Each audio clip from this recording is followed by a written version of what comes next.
Pembacaan Alkitab dalam kitab 2 Tawarik pasal 17 dan 18. 2 Tawarik 17.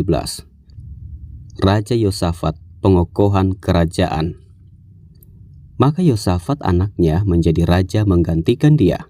Sebagai pemimpin Israel, ia memperkuat dirinya dengan menempatkan tentara di semua kota yang berkubu di Yehuda dan pasukan-pasukan pendudukan di tanah Yehuda, serta di kota-kota Efraim yang direbut oleh Asa ayahnya.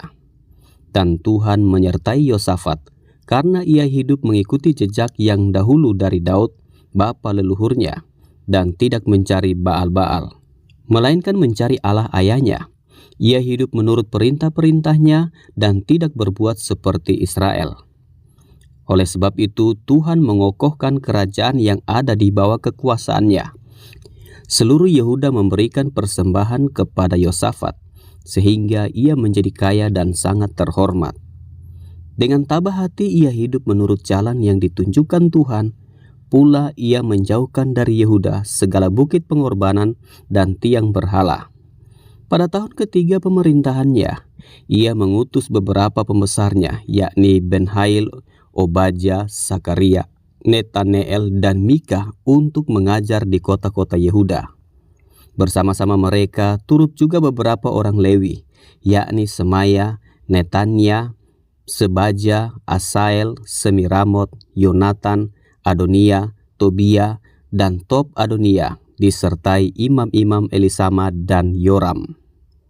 Mereka memberikan pelajaran di Yehuda dengan membawa kitab Taurat Tuhan.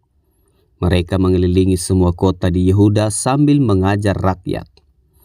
Ketakutan yang dari Tuhan menimpa semua kerajaan di negeri-negeri sekeliling Yehuda, sehingga mereka tidak berani berperang melawan Yosafat. Dari antara orang-orang Filistin ada yang membawa kepada Yosafat persembahan dan perak sebagai upeti. Juga orang-orang Arab membawa kepadanya kambing domba, domba jantan 7.700 ekor, dan kambing jantan 7.700 ekor. Yosafat makin lama makin kuat, menjadi luar biasa kuat. Di Yehuda ia membangun benteng-benteng dan kota-kota perbekalan. Banyak perbekalannya di kota-kota Yehuda. Orang-orang perangnya ada di Yerusalem, semuanya pahlawan yang gagah perkasa. Inilah daftar kesatuan mereka menurut puak-puak mereka. Panglima-panglima dari Yehuda ialah Panglima Adna dengan 300.000 pahlawan yang gagah perkasa. Di samping dia Panglima Yohanan dengan 280.000 orang. Dan di samping dia Amasya bin Sikri yang dengan sukarela telah menyerahkan dirinya kepada Tuhan dengan 200.000 pahlawan yang gagah perkasa. Dan dari Benyamin ialah Eliada, seorang pahlawan yang gagah perkasa, dengan 200.000 orang yang bersenjatakan busur dan perisai. Di samping dia Yosabat dengan 180.000 orang yang bersenjata untuk berperang. Mereka itulah yang bertugas pada raja, selain daripada mereka yang ditempatkan raja di kota-kota yang berkubu di seluruh Yehuda. 2 Tawarik 18. Ahab memerangi Ramot Gilead. Nabi Tuhan berhadapan dengan nabi-nabi palsu. Ketika Yosafat kaya dan sangat terhormat, ia menjadi besan Ahab. Beberapa tahun kemudian, pergilah ia kepada Ahab di Samaria.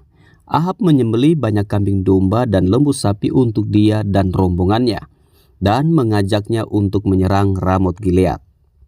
Berkatalah Ahab, Raja Israel, kepada Yosafat, Raja Yehuda, "Maukah engkau pergi ke Ramot Gilead bersama-sama aku?" Jawabnya kepadanya, "Kita sama-sama, aku dan engkau, rakyatmu dan rakyatku. Aku akan bersama-sama engkau di dalam perang." Tetapi Yosafat berkata kepada Raja Israel, "Baiklah, tanyakan dahulu firman Tuhan."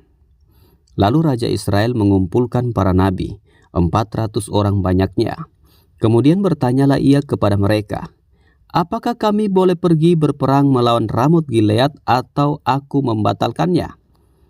Jawab mereka, "Majulah, Allah akan menyerahkannya ke dalam tangan raja." Tetapi Yosafat bertanya, "Tidak adakah lagi di sini seorang nabi Tuhan, supaya dengan perantaraannya kita dapat meminta petunjuk?" Jawab Raja Israel kepada Yosafat, "Masih ada seorang lagi yang dengan perantaraannya dapat diminta petunjuk Tuhan. Tetapi aku membenci dia, sebab tidak pernah ia menubuatkan yang baik tentang aku, melainkan selalu malapetaka. Orang itu ialah Mika bin Yimla."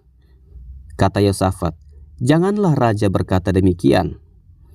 Kemudian Raja Israel memanggil seorang pegawai istana. Katanya, "Jemputlah Mika bin Yimla dengan segera." Sementara Raja Israel dan Yosafat, Raja Yehuda, duduk masing-masing di atas tahtanya dengan pakaian kebesaran di suatu tempat pengirikan di depan pintu gerbang Samaria, sedang semua nabi itu bernubuat di depan mereka. Maka Sedekia bin Kenaana membuat tanduk-tanduk besi, lalu berkata, "Beginilah firman Tuhan, dengan ini engkau akan menanduk Aram sampai engkau menghabiskan mereka." Juga semua nabi itu bernubuat demikian. Katanya, "Majulah ke Ramot Gilead dan engkau akan beruntung.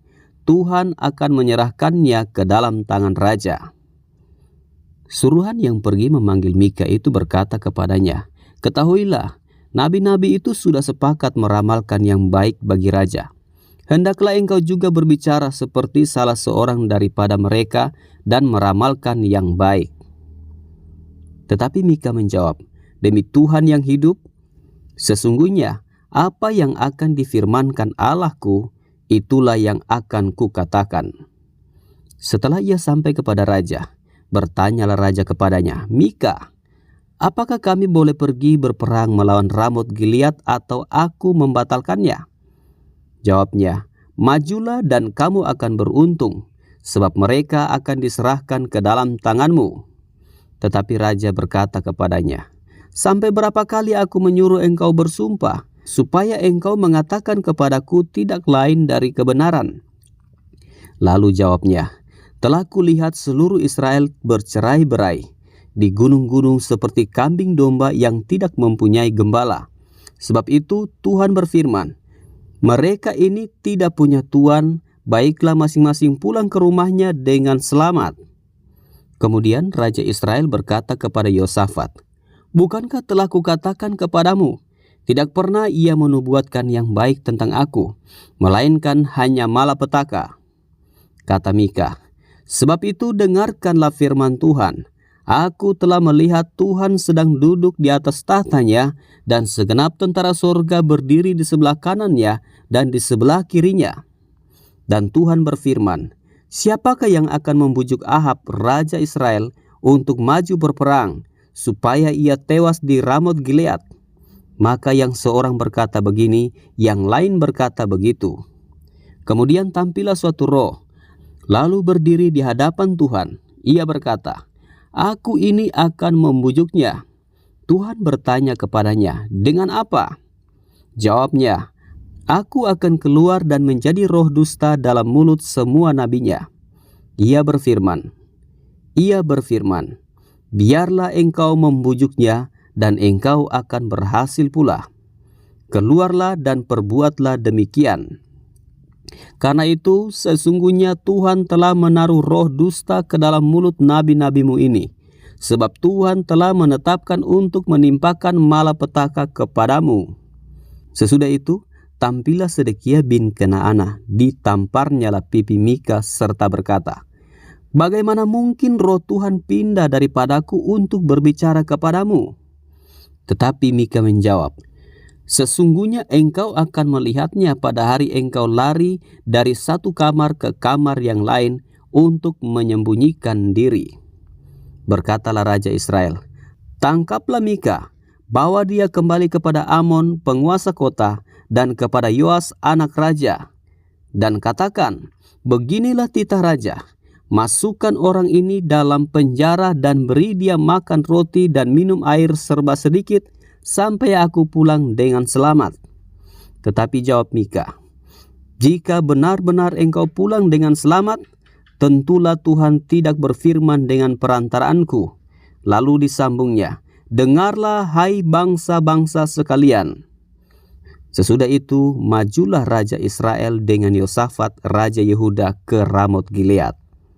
Raja Israel berkata kepada Yosafat, "Aku akan menyamar dan masuk pertempuran, tetapi engkau pakailah pakaian kebesaranmu." Lalu menyamarlah Raja Israel, kemudian mereka masuk ke pertempuran. Adapun Raja negeri Aram telah memberi perintah kepada para panglima pasukan keretanya demikian, "Janganlah kamu berperang melawan sembarang orang, melainkan melawan Raja Israel saja." Segera sesudah para panglima pasukan kereta itu melihat Yosafat, mereka berkata, "Itu Raja Israel." Lalu mereka mengepung dia untuk menyerang dia. Tetapi Yosafat berteriak dan Tuhan menolongnya. Allah membujuk mereka pergi daripadanya. Segera sesudah para panglima pasukan kereta itu melihat bahwa dia bukanlah Raja Israel, maka undurlah mereka daripadanya. Tetapi seseorang menarik panahnya dan menembak dengan sembarangan saja, dan mengenai Raja Israel di antara sambungan baju sirahnya. Kemudian ia berkata kepada pengemudi keretanya, "Putar, bawa aku keluar dari pertempuran, sebab aku sudah luka." Tetapi pertempuran itu bertambah seru pada hari itu, dan Raja Israel tetap berdiri di dalam kereta berhadapan dengan orang Aram itu, sampai petang. Ia mati ketika matahari terbenam.